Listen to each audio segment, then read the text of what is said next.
After a tough loss to UMass on the road in a close game, the Rams returned home for senior night against Duquesne, where the Roseville Gym's been home cooking for the Rams, winning 3 A-10 games for the first time since 2007. But on Bryan Smith's night, the Rams couldn't get a win because Duquesne shot the lights out of it in an 81-66 victory. They shot the heck out of it. I thought Gil did a great job shooting the basketball. You know, they raised the intensity closing out the first half. We didn't respond. Rhoomes got his second foul, so he was on the bench, and McCoy took the game over for about a 3-minute stretch drive, 4-minute stretch driving the basketball and making some plays. And they went to the foul line 25 times, and we went 8. So that tells you who played harder.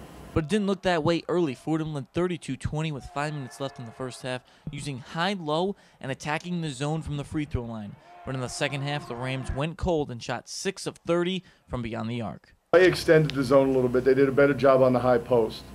Yeah, but I wanted to get the guards moving. The guards got lackadaisical on the perimeter, and they were just moving the ball and not the bodies. So you've got to have ball movement as well as player movement, you know. And once we started doing that, we got some better looks. And then we had a chance at 10 a couple times. I think Nemanja got a good look and didn't knock it down. I think Christian got a pretty good look and didn't knock it down. And you know, that's that barrier. You break 10 and all of a sudden it becomes a different game, especially at home. It was senior night at the Rose Hill Gym, and Bryan Smith has been part of big games for the Maroon and White. He hit the game-winning 3 against Harvard his freshman year, and then helped with the first A-10 conference tournament win since 2007. He led the Rams with 17 points tonight, which was a season high. He did some good things out there. I don't, you know, he wasn't the issue tonight. We got from Bryan what we kind of needed, and then we were hoping to get a little bit more from the other 2 spots. One of those spots was Mandel Thomas. The junior had 12 points and 5 assists, but was 2 of 7 from downtown, and when he plays at a high level, the team goes with it.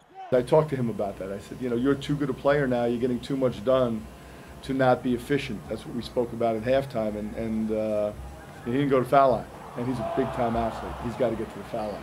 Before the game, Eric Pascal was out with a sprained ankle, and the Rams needed someone to fill that role. Ryan Rhoomes had 15 points and 13 rebounds inside, but Fordham needs production from that wing position to defend and make shots when called upon.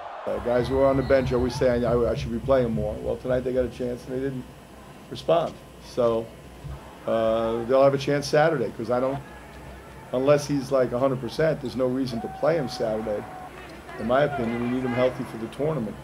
This is a tough loss for Fordham because it could have affected their standings and moved them up and set themselves up for day 2 in the Atlantic 10 tournament instead of focusing on day 1, the first round. But they still have an A-10 regular season game left. The season finale on the road in St. Bonaventure in New York. And trust me, I've seen them play Binghamton this year. And let me put it this way, 2 players to watch out for. Posley, the guard, the transfer, can score the lights out of the basketball. And underneath, Endoy, you guys have seen him do work here, and also put up big numbers for the Bonnies. Reporting for the Rose Hill Gym, Donnie Dwyer, thesportscycle.com.